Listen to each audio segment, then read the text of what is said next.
Hello students. आज हम class 11 का फर्स्ट चैप्टर स्टार्ट करेंगे जिसका नाम है सेट्स। अब सेट्स क्या होते हैं? तो सेट क्या होता है? Set is a collection of well defined objects। तो सेट क्या होता है? कलेक्शन होता है वेल डिफाइंड ऑब्जेक्ट्स का। अब यहां जो ये वर्ड मैंने यूज करा है वेल डिफाइंड, इसका क्या मीनिंग होता है? वेल डिफाइंड मीनिंग जिसको सब लोग मानते हो एक जैसा। फॉर एग्जांपल जैसे हमने कहा collection of vowels of English alphabet, तो उसके अंदर ए ई आई ओ यू, बस ये 5 अल्फाबेट्स आएंगे जिसको पूरा वर्ल्ड सेम मानता है। तो वेल डिफाइंड मतलब जो सबके लिए सही हो, जिसको सब मानते हो, उसको हम क्या कहते हैं? Well defined. तो सेट क्या होता है? Set is a collection of well defined object. और सेट को हमेशा कैपिटल लेटर से डिनोट करते हैं। अब सेट को रिप्रेजेंट करने के 2 तरीके होते हैं। एक होता है रोस्टर फॉर्म या इसको टेबुलर फॉर्म भी कहा जाता है। तो इस फॉर्म में क्या करते हैं कि जो एलिमेंट्स होंगे उसके अंदर या जो ऑब्जेक्ट होंगे उनको लिस्ट करके लिखा जाता है। तो इसको कैसे डिफाइन करा गया है? In this form the elements. अब एलिमेंट वर्ड इसलिए यूज करते हैं जो ऑब्जेक्ट होते हैं उस सेट के अंदर उनको एलिमेंट्स कहा जाता है। तो in this form the elements of set are listed, उनको लिस्ट करा जाता है and separated by commas, और हर एक एलिमेंट के बाद कॉमा लगा देते हैं and enclosed within, curly bracket के अंदर उसको इनक्लोज करते हैं। तो जैसे मैंने अभी बोला था collection of vowels of English alphabet, तो उसको हम रोस्टर फॉर्म में किस तरह से लिखेंगे? जैसे वो सेट क्या है? ए। हमेशा सेट को आप कैपिटल लेटर से डिनोट करेंगे, A B C D X Y Z, जो आपको लेना है ले सकते हैं। ये कर्ली ब्रैकेट बनाएंगे, ये ए ई आई ओ यू।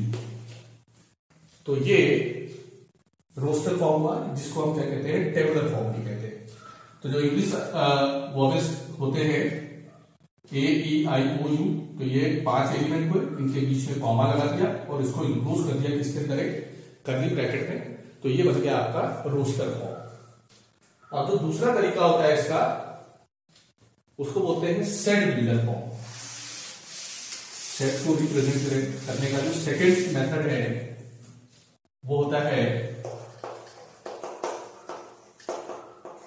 Set builder form. अब इस फॉर्म में हम क्या करते हैं कि जो एलिमेंट्स होंगे उस सेट में उसको एक कॉमन प्रॉपर्टी से रिप्रेजेंट करेंगे, और वो प्रॉपर्टी ऐसी होगी जिसको उस सेट के बाहर का कोई एलिमेंट रिप्रेजेंट नहीं कर सकता है, सेटिस्फाइड नहीं कर सकता है।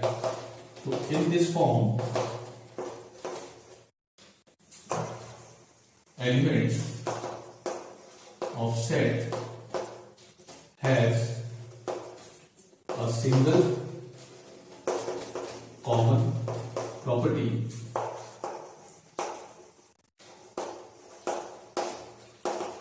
which is not satisfied by any element outside the set.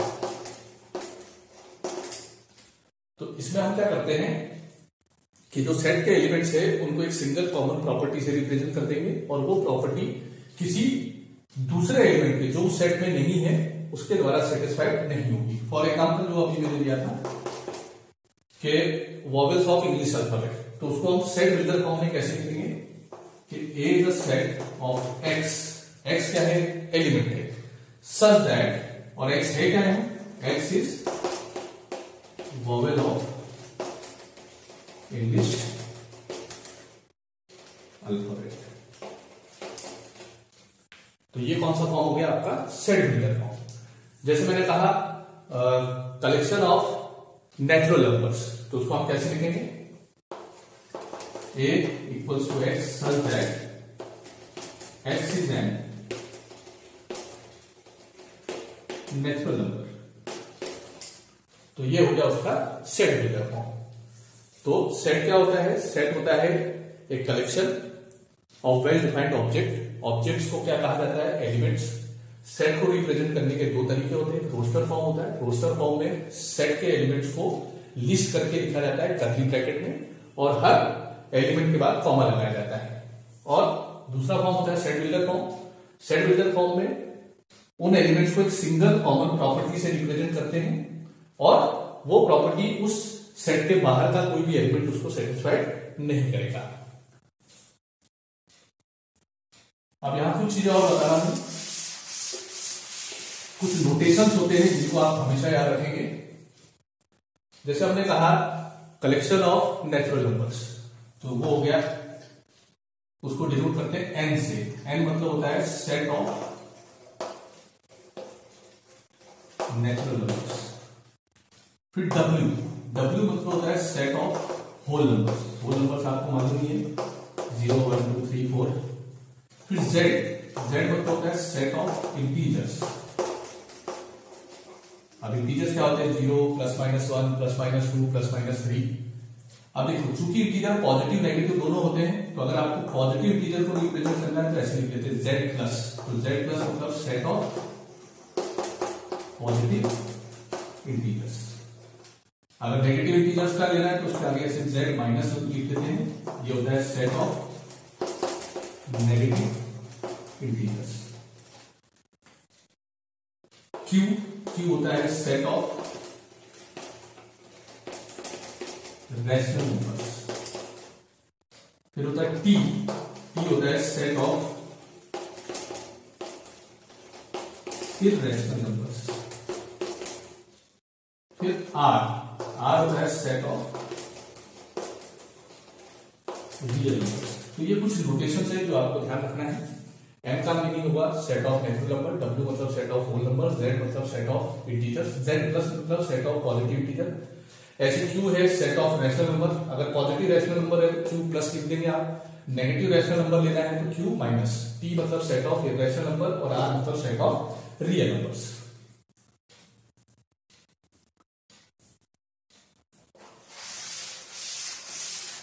तो जो एनसीईआरटी की आपकी फर्स्ट एक्सरसाइज है उसमें आपको यही करना है, आपको एक कलेक्शन दिया रहेगा, आपको बताना है वो सेट है या नहीं, ठीक है। तो अगर वो सेट है तो आप वहां लिख देंगे because it is well defined. अगर वो सेट नहीं है तो वहां आप लिख देंगे because it is not well defined. फिर आपको सेट बिल्डर फॉर्म को रोस्टर फॉर्म में लिखना है, रोस्टर फॉर्म को सेट बिल्डर फॉर्म में लिखना है। ये आपकी फर्स्ट एक्सरसाइज है, तो जो कि बहुत आसान है। तो यहां पर हम कुछ क्वेश्चन कर रहे हैं एक्सरसाइज 1.1 के। जैसे पहला क्वेश्चन है आपका इसमें, which of the following are sets, justify your answer. First है the collection of all month of a year beginning with the letter J. The set collection of all month of year beginning with the letter J. तो ये एक set होगा, क्यों, क्योंकि जे से start होने वाले जो मंथ होते हैं वो जनवरी, जून एंड जुलाई। तो ये वेल डिफाइंड है, तो इट इज अ सेट। तो आप आंसर क्या लिखेंगे, it is a set because it is well defined. Second है आपका the collection of 10 most talented writer of India. अब 10 most talented writer of India ये सेट नहीं है, क्यों, क्योंकि इसमें सबके व्यूज अलग अलग होंगे। किसी को कोई राइटर अच्छा लगता है, किसी को कोई, तो हम ऐसा बता नहीं सकते कि ये 10 most talented writer of India है। तो ये एक सेट नहीं है because it is not well defined. फिर आपका नेक्स्ट है team of 11 best cricket batsman of the world. दुनिया के 10 best batsman of the world. तो ये भी सबके व्यू अलग अलग होंगे इसमें भी, क्योंकि किसी को कोई क्रिकेटर अच्छा लगता है, किसी को कोई। तो यहां पर हम, ये भी एक सेट नहीं है क्योंकि ये वेल डिफाइंड नहीं है। फिर आता है the collection of all boys in your class. तो आपकी क्लास के सारे बॉयज का कलेक्शन। तो आपकी क्लास में जो बॉयज होंगे वो वेल डिफाइंड होंगे, ठीक है। तो ये एक सेट है। फिर नेक्स्ट आता है the collection of all natural number less than 100। तो ये भी एक सेट है, क्योंकि 100 से लेस नेचुरल नंबर होते हैं 1 से लेकर 99। तो आप आंसर लिख देंगे it is a set because it is well defined. Next है collection of novels written by Munshi Premchand. तो ये भी वेल डिफाइंड है, क्योंकि मुंशी प्रेमचंद ने जितनी भी नॉवेल्स लिखी है वो सबको मालूम है कि कौन कौन सी है। तो ये भी वेल डिफाइंड है। The collection of all even integers. तो ये भी एक वेल डिफाइंड है। The collection of questions in the chapter. तो ये भी वेल डिफाइंड है। तो ये भी एक सेट होगा। The collection of most dangerous animal of the world. तो ये सेट नहीं है, क्योंकि डेंजरस में अलग अलग कैटेगरी आ जाती है, किसी को किसी से डर लगता है, किसी को किसी से डर लगता है। तो यहां पर ये वेल डिफाइंड नहीं है, तो ये कलेक्शन नहीं होगा। अब यहां पर एक वर्ड एक सिंबल होता है, ये सिंबल इस तरह का होता है, जिसको बोलते हैं बिलोंग्स टू। क्या बोलते हैं? Belongs to. इसका यूज कब करा जाता है? जब कोई एलिमेंट किसी सेट में है तो इस सिंबल का हम यूज करते हैं। और ये होता है डज नॉट बिलोंग्स टू। अगर वो एलिमेंट उस सेट में नहीं है तो हम इस सिंबल का यूज करेंगे। तो आपके सेकंड क्वेश्चन में आपको यही करना है, या आपको ए सेट गिवन है 1 2 3 4 5 6 और यहां एक फिलिंग द ब्लैंक दे रखा है, वहां पर आपको ये या ये सिंबल इंसर्ट करना है। जैसे फर्स्ट है 5 और डैश ए। अब अगर 5 इस सेट में है तो आप ये लिख देंगे, नहीं है तो ये लिख देंगे। तो यहां पर 5 इसमें बिलोंग कर रहा है इस सेट में, तो यहां पर बिलोंग्स टू आ जाएगा। सेकंड क्या है 8 डैश डैश ए। तो 8 इस सेट में नहीं है तो आप ये सिंबल इंसर्ट कर लेंगे, डज नॉट बिलोंग्स टू। तो इसी तरह से आप सारे पार्ट कर लेना। अगर वो एलिमेंट उस सेट में है तो ये सिंबल इंसर्ट कर देना बिलोंग्स टू का, अगर नहीं है तो डज नॉट बिलोंग्स टू का। अब आप आते हैं क्वेश्चन नंबर 3 पर। इसमें आपको सेट डिवीजन फॉर्म दे रखा है, तो आपको उसका बूस्टर फॉर्म लिखना है।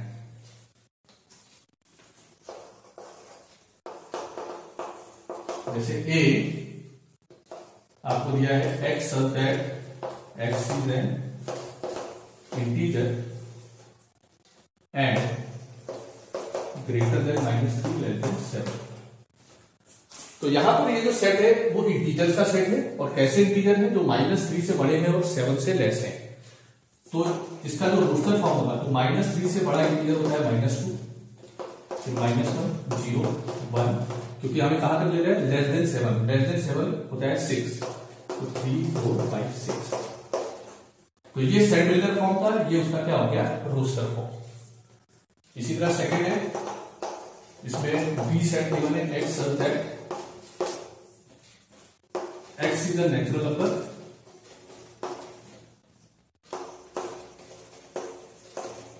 less than 6। तो x क्या है? यहाँ नेचुरल नंबर है जो 6 से लेस है। तो 6 से लेस नेचुरल नंबर होते हैं 1 2 3 4 5। इसका दूसरा फॉर्म हो गया सेट 1 2 3 4 5। इसी तरह थर्ड पार्ट में कि x क्या है? x is a 2-digit natural number such that the sum of its digit is 8। x एक 2 डिजिट का नंबर है। अब मैं यहां डायरेक्ट उसका दूसरा फॉर्म लिखता हूं।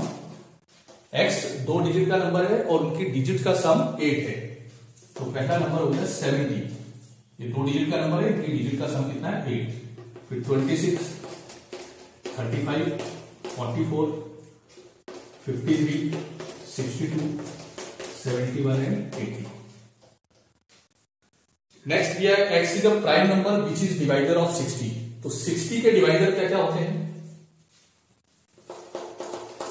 1 2 3 4 5 6 10 12 15 20 उसके बाद 30 एंड 60। तो इसमें से प्राइम कौन कौन से है? तो वो आपका आंसर हो जाएगा। तो प्राइम कौन कौन से होंगे? 2 3 एंड 5, ये 3। नेक्स्ट आता है set of all letters in the word trigonometry. तो ट्रिग्नोमेट्री में जो लेटर्स है उनका सेट। तो यहां कोई भी अगर लेटर रिपीट हो रहा है तो उसको रोस्टर फॉर्म में एक ही बार लिखा जाता है। मतलब इसमें क्या आएगा?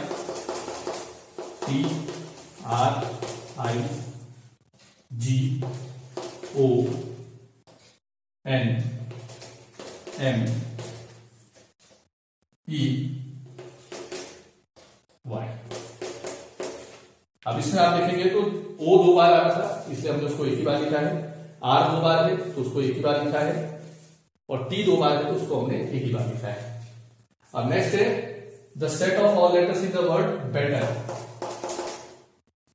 तो इसका दूसरा फॉर्म रहेगा बी ई टी आर। तो ये हमने क्या करा है, सेट बिल्डर को रोस्टर फॉर्म में कन्वर्ट करा है। अब नेक्स्ट जो आपका क्वेश्चन है उसमें रोस्टर फॉर्म गिवन है, उसको सेट बिल्डर के फॉर्म में कन्वर्ट करना है।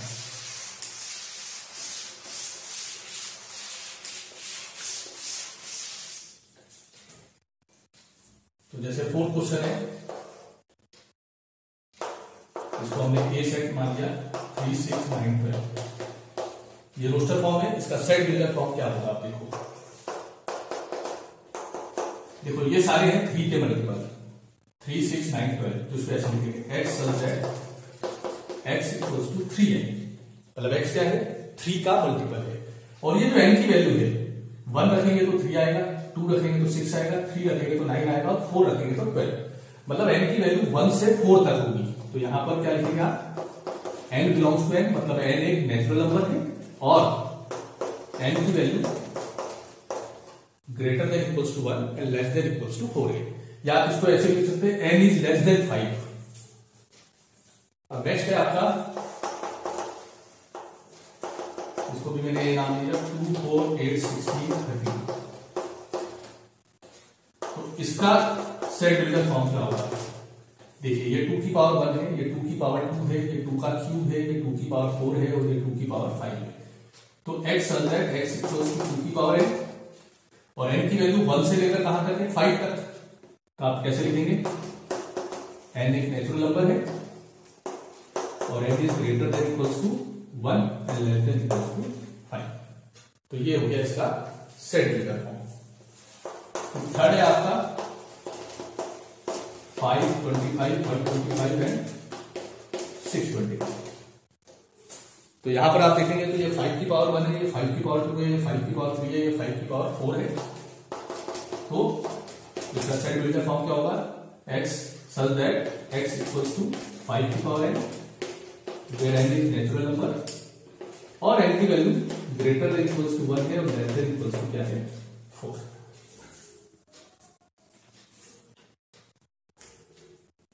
अब नेक्स्ट आता है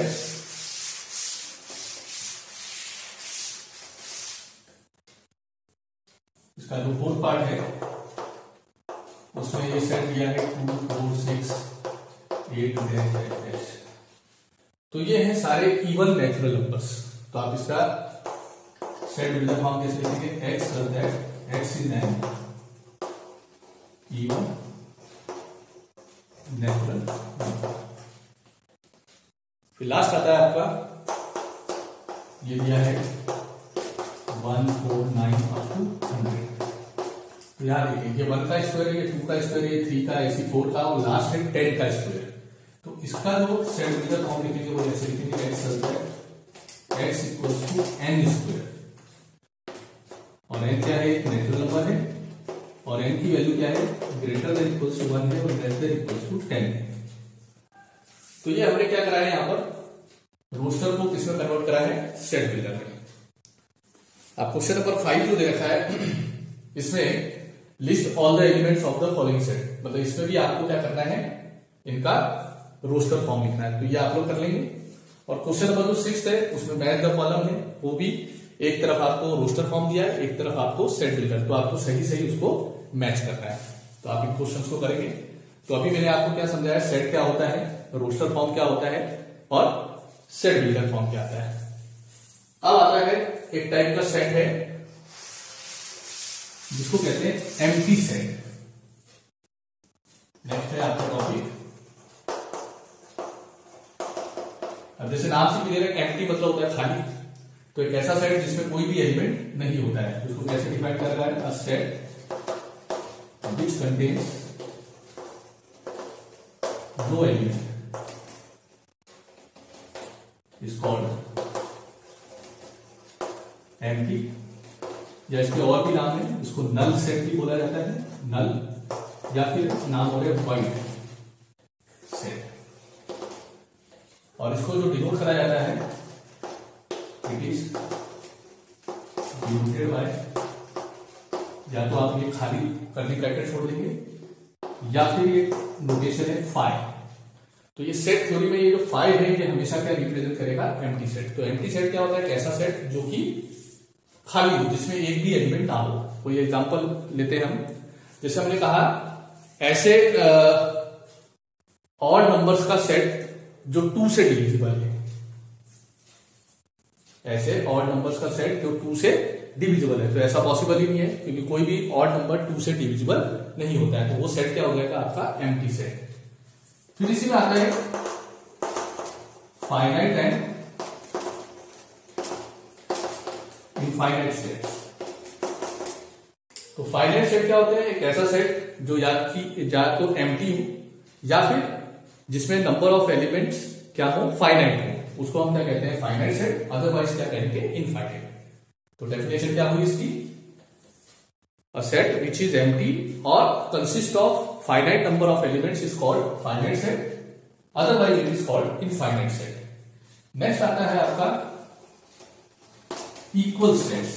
अब इक्वल सेट्स क्या होंगे, जैसे 2 सेट है आपके पास, तो 2 सेट में एग्जैक्टली सेम एलिमेंट है, same element, number of element नहीं, सेम एलिमेंट होने चाहिए। अगर एक सेट में 1 2 3 4 है तो दूसरे सेट में भी अगर 1 2 3 4 है, भले उसका ऑर्डर आगे पीछे हो, लेकिन एलिमेंट वही होने चाहिए, तभी वो सेट क्या कहलाते हैं, इक्वल सेट। और उसको हम ऐसे लिखते हैं A इक्वल्स टू B। और अगर वो इक्वल नहीं है तो हम उसको लिखते हैं A is not equals to B। तो अब एनसीईआरटी की नेक्स्ट एक्सरसाइज करते हैं हम, जो इसी पर बेस है। आपको बताना रहेगा कोई सेट एम्प्टी है या नहीं, फाइनाइट है या नहीं, इनफाइनाइट है या नहीं, या 2 सेट दे रखे हैं तो वो इक्वल है या नहीं।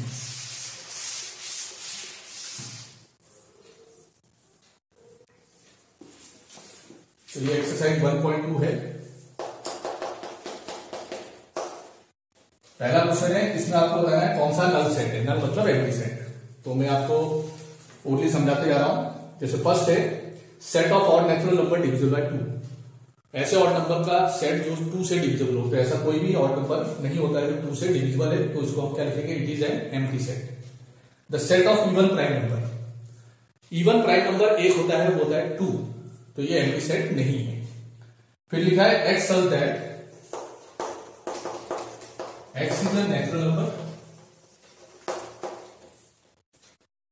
और कंडीशन ये दी X less than 5 and X greater than 7। मतलब एक्स एक ऐसा नेचुरल नंबर है जो 5 से छोटा हो और 7 से बड़ा हो। तो ऐसा कोई भी नंबर नहीं होगा जो 5 से कहेंगे ये एम्प्टी सेट है। नेक्स्ट है y is a point common on 2 parallel line. 2 parallel lines के बीच में कॉमन पॉइंट, जैसे ये 2 पैरेलल लाइन है तो इनके बीच में कोई कॉमन पॉइंट नहीं होता है, तो ये क्या हो जाएगा, एक एम्प्टी सेट। फिर नेक्स्ट आपको बताना है which of the following sets are finite और इनफाइनाइट। पहला है set of month of a year, year के मंथ्स का सेट, तो 12 मंथ होते हैं, तो ये एक फाइनाइट सेट है। फिर नेक्स्ट दिया है 1 2 3 डैश डैश डैश, तो ये डैश डैश कहां तक जा रहा है, इनफाइनाइट तक, तो ये हो जाएगा इनफाइनाइट सेट।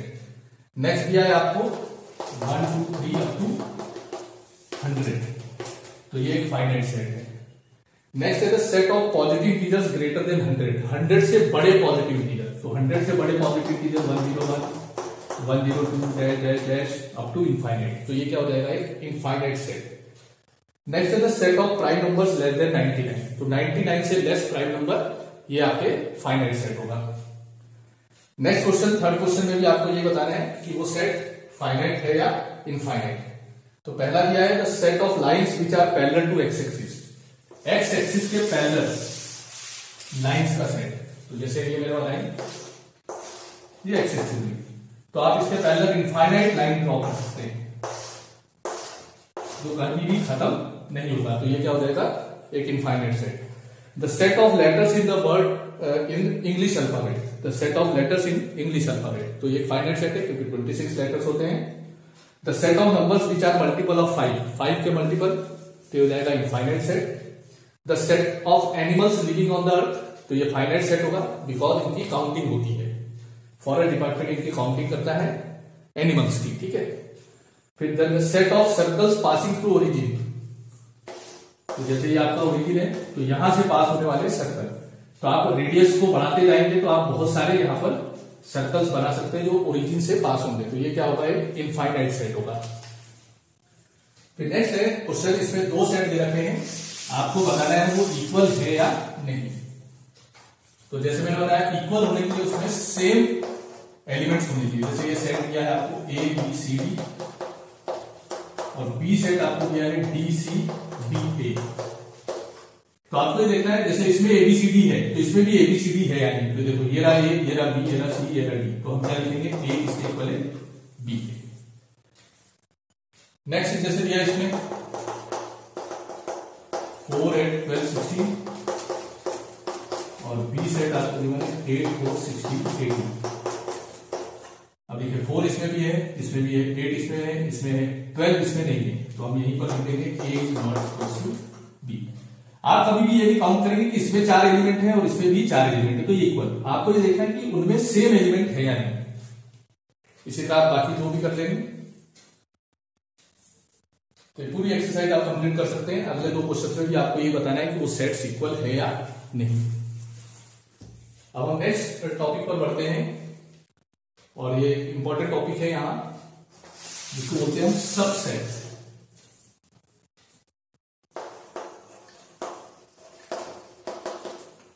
तो पहले सिंपल भाषा में आप समझ लें, जैसे आपके पास दो सेट है, ए है और ये बी सेट है। अगर ए के सभी एलिमेंट बी में है, अगर ए के सभी एलिमेंट बी में है तो हम कहेंगे ए जो है वो बी का सबसेट है। तो अगर एक सेट के एलिमेंट दूसरे सेट में बिलोंग करते हैं सारे एलिमेंट, तो वो सेट उस दूसरे सेट का क्या कहलाएगा, सबसेट। तो इसको डिफाइन ऐसे करेंगे, set A is a subset of, a set A is a subset of a set B if each element of A belongs to set B।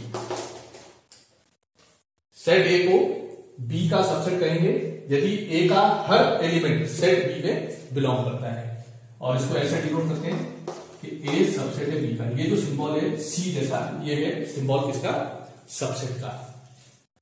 तो A सबसेट है B का, इसका मतलब A का हर एलिमेंट किसमें है, सेट B में है। अब इसकी कुछ प्रॉपर्टीज होती है। अच्छा पहले एक एग्जांपल ले लेता हूं। जैसे मान लो A एक सेट है 1 2 3 4, और B सेट है 1 2 3 4 8 9। अब आपको चेक करना है A B का सबसेट है या बी ए का। तो आप ध्यान से देखिए, ए का हर एलिमेंट 1 2 3 4 ये बी में बिलोंग कर रहा है, तो हम क्या लिखेंगे, ए सबसेट है किसका, बी का। लेकिन बी का हर एलिमेंट ए में नहीं है, तो हम यहां क्या लिखेंगे, B is not a subset of A.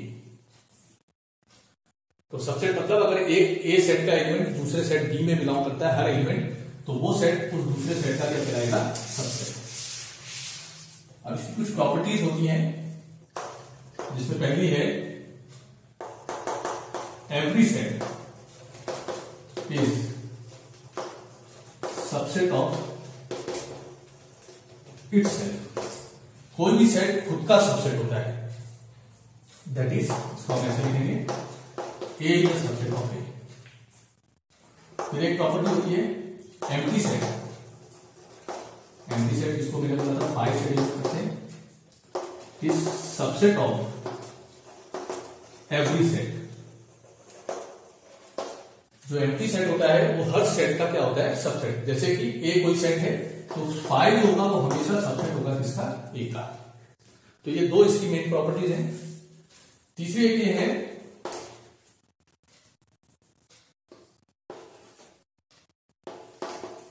Number of subsets of a set containing n elements. अगर किसी सेट में n एलिमेंट्स है तो उसके कितने सबसेट होंगे, वो होते हैं 2 की पावर n। अगर किसी सेट में n एलिमेंट्स हैं तो उसके कितने सबसेट्स होंगे, 2 की पावर n। तो इसको मैं एक एग्जांपल लेकर बता रहा हूं। जैसे मान लो ये आपके पास ए सेट में 1 2 3, तो इसके कितने सबसेट होंगे वो पहले सबसेट बनाकर बता रहा हूं। देखिए एक तो हो गया सेट 1, एक हो जाएगा सेट 2, ये हो जाएगा सेट 3। ये तीनों इसके सबसेट है, क्योंकि ये सेट 1 तो 1 भी इसमें बिलोंग कर रहा है, ये सेट 2 तो 2 भी इसमें बिलोंग कर रहा है, और सेट 3 तो 3 भी इसमें बिलोंग कर रहा है। नेक्स्ट होगा आपका सेट 1 2, तो ये 1 और 2 ये दोनों इसमें बिलोंग कर रहे हैं। नेक्स्ट होगा सेट 1 3, ये 1 और 3 भी इसमें बिलोंग कर रहे हैं। नेक्स्ट होगा सेट 2 3। फिर नेक्स्ट अभी मैंने प्रॉपर्टी बताई कि कोई भी सेट खुद का सबसेट होता है, तो 1 2 3 खुद सेट हो, और एक मैंने बताया था 5 हर सेट का सबसेट होता है। अब आप काउंट करो कितने सबसेट हुए, 1 2 3 4 5 6 7 8, तो इसके कितने हुए नंबर ऑफ सबसेट 8। तो ये फॉर्मूला वही है 2 की पावर n, तो इसमें n कितना था 3 था, इसमें 3 एलिमेंट है, तो इसके नंबर ऑफ सबसेट हुए 2 का क्यूब इक्वल्स टू 8। अगर किसी सेट में 4 एलिमेंट होंगे तो उसका नंबर ऑफ सबसेट होंगे 2 की पावर 4 इक्वल्स टू 16। अब इसमें एक प्रॉपर्टी और बता रहा हूं, इसको बोलते हैं proper subsets, number of proper subset. तो उसमें क्या करते हैं, ये खुद सेट A और 5 को हटा देते हैं, तो जितने बचेंगे वो कहलाते हैं नंबर ऑफ प्रॉपर सबसेट। तो number of proper subsets of a set containing n elements, ये होता है 2 की पावर n माइनस 2। सपोज उसमें 3 एलिमेंट है, तो उसके प्रॉपर सबसेट कितने होंगे, 2 का क्यूब माइनस 2, तो 2 का क्यूब 6 माइनस 2 8, सॉरी 6, 2 का क्यूब 8 माइनस 2, 2 का क्यूब 8 माइनस 2 हो जाएगा 6। तो 6 कौन कौन से होंगे, आप सेट 1 2 3 जैसे मैंने जो एग्जांपल लिया था उस, और 5 को वहां से हटा देंगे, तो बाकी जो कहलाएंगे वो कौन से होंगे उसके प्रॉपर सबसेट्स। अब इसी में आता है आपका subset of a set of real numbers. देखिए जैसे मैंने आपको बताया था n नेचुरल नंबर होता है, w होल नंबर होता है, तो जो नेचुरल नंबर होता है वो सबसेट होता है होल नंबर्स का।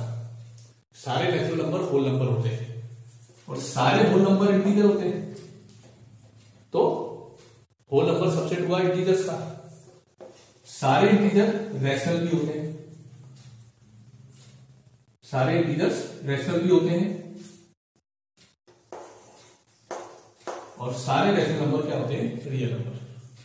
तो n subset w, w subset z, z subset q, यहीं पर लिख देता हूं q सबसेट r। अब यहां पर हम एक चीज पढ़ेंगे कि रियल नंबर्स, क्योंकि इनफाइनाइट दो नंबर्स के बीच में इनफाइनाइट रियल नंबर्स होते हैं, तो उनको कैसे रिप्रेजेंट करते हैं, तो उनको बोलते हैं हम इंटरवल्स।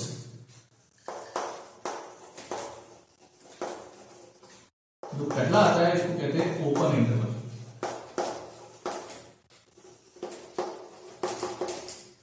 जैसे मान लो a और b दो रियल नंबर हैं, और जो a है वो b से छोटा है, तो जो ओपन इंटरवल होता है उसको ऐसे स्मॉल ब्रैकेट में डिनोट करते हैं a कॉमा b।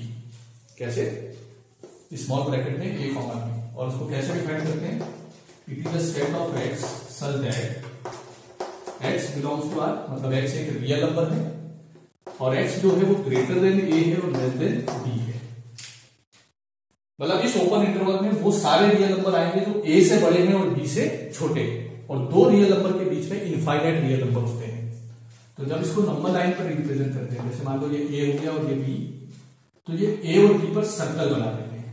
इसका मीनिंग यहाँ पर a और b इंक्लूड नहीं है, लेकिन इसके बीच के जो सारे रियल नंबर आएंगे वो इंक्लूड है, तो इस लाइन को डार्क कर देते हैं।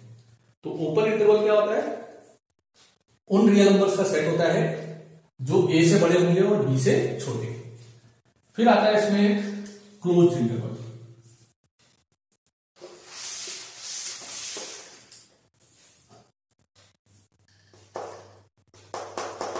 नेक्स्ट आता है आपका क्लोज्ड इंटरवल। तो इसमें भी मान लो a और b दो रियल नंबर है और a लेस देन b, तो क्लोज इंटरवल जो होता है उसको ऐसे रेक्टेंगल ब्रैकेट में a कॉमा b लिखते हैं, ये होता है क्लोज इंटरवल। और ये सेट होता है उन रियल नंबर्स का x such that x belongs to R where x is greater than equals to a and less than equals to b। मतलब इसमें वो सारे रियल नंबर आएंगे जो a से बड़े हैं b से छोटे हैं, साथ ही साथ a और b को भी इंक्लूड करेंगे। इसको जब नंबर लाइन पर रिप्रेजेंट करते हैं तो ये a को भी डार्क कर दिया जाता है और ये बीच की लाइन को भी डार्क और ये b को भी डार्क कर दिया जाता है। इसका मतलब इसमें a और b भी इंक्लूड है। इसके अलावा आते हैं सेमी ओपन, सेमी क्लोज्ड। तो ये दो टाइप के होते हैं, एक इस तरह से लिखते हैं, मतलब इसमें ए इंक्लूड है, इंक्लूड नहीं है, बी इंक्लूड है, मतलब ये आगे से ओपन है पीछे से क्लोज है। तो इसको ऐसे लिखते हैं, it is the set of all real numbers x such that x is greater than a less than equals to b. और एक दूसरे टाइप का इसमें ऐसा होता है ए कॉमन, मतलब इसमें ए इंक्लूड है और बी इंक्लूड नहीं है, मतलब ये आगे से क्लोज है पीछे से ओपन है। तो इसको ऐसे लिखेंगे x such that x belongs to r, x is greater than equals to a less than b. तो ये होते हैं इंटरवल्स, इसका बहुत यूज होगा आगे जाके भी इंटरवल्स का। तो ओपन इंटरवल स्मॉल ब्रैकेट में लिखते हैं और वो उन रियल नंबर का सेट होता है तो ग्रेटर देन ए है लेस देन बी है, क्लोज में greater than equals to a less than equals to b. ये सेमी ओपन सेमी क्लोज, अगर आगे से ओपन है तो ए इंक्लूड नहीं है, मतलब greater than a less than equals to b. अगर आगे से क्लोज है तो x is greater than equals to a less than b. अब इसके बाद आता है आपका एक डेफिनेशन आती है, इसको बोलते हैं पावर सेट। तो पावर सेट होता है किसी भी सेट का उसके सबसेट्स का सेट। किसका? सबसेट्स का। तो पावर सेट को कैसे डिफाइन करा गया है?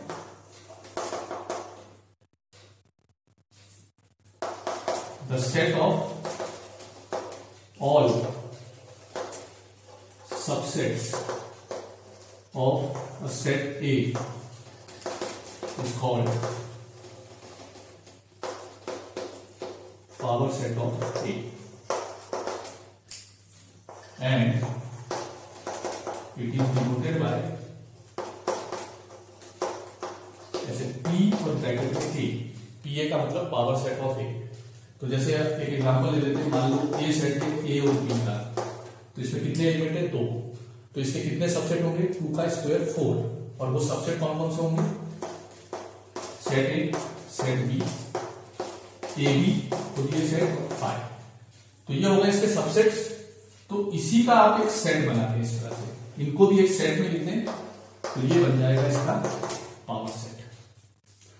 तो किसी भी पावर सेट में कितने एलिमेंट होते हैं? जितने उस सेट के सबसेट हैं। और कितने होते हैं किसी भी सेट के सबसेट? 2 की पावर n। तो यहां पर हम लिखेंगे n का मतलब होता है number of element in power set of a equals to होता है 2 की पावर n। फिर एक आता है यूनिवर्सल सेट। तो यूनिवर्सल सेट क्या होता है? किसी भी कॉन्टेक्स्ट में जो सबसे बड़ा सेट होगा वो यूनिवर्सल सेट होगा। फॉर एग्जांपल मान लीजिए आपका स्कूल है, तो आपका स्कूल जो है सपोज 1 से लेकर 12 तक की उसमें क्लासेस हैं। तो class 1, class 2, class 3, class 4 up to class 12। तो ये सारे क्लासेस के लिए आपका जो स्कूल है वो यूनिवर्सल सेट हो गया है, क्योंकि हर क्लास का स्टूडेंट कहां बिलोंग कर रहा है? आपके स्कूल में। तो किसी भी कॉन्टेस्ट में ये हर केसेस में अलग अलग होता है, ऐसा नहीं कि यूनिवर्सल मतलब हमेशा एक ही होगा। तो अलग अलग कॉन्टेस्ट में उसका जो यूनिवर्सल सेट होगा वहां पर अलग अलग होगा। जैसे एक एग्जांपल मैंने आपके स्कूल का लिया, तो आपका स्कूल जो है वो यूनिवर्सल सेट है किसके लिए? जो आपके स्कूल की क्लासेस है उनके लिए वो क्या है? यूनिवर्सल सेट है। जैसे अभी नंबर सिस्टम मैंने बताया था, जो रियल नंबर था ये वहां पर यूनिवर्सल सेट है। बट अभी हम आगे और पढ़ेंगे, कॉम्प्लेक्स नंबर करके एक चैप्टर आएगा, तो एक्चुअल में कॉम्प्लेक्स नंबर जो होता है वो यूनिवर्सल सेट होता है। तो अलग अलग कॉन्टेक्स्ट में जो जिसमें सारे सेट बिलोंग करेंगे वो क्या कहलाता है? Universal set. और इसको ऐसे यू से डिनोट करते हैं। तो आज के लेक्चर में इतना, बाकी नेक्स्ट लेक्चर में करेंगे इसके आगे।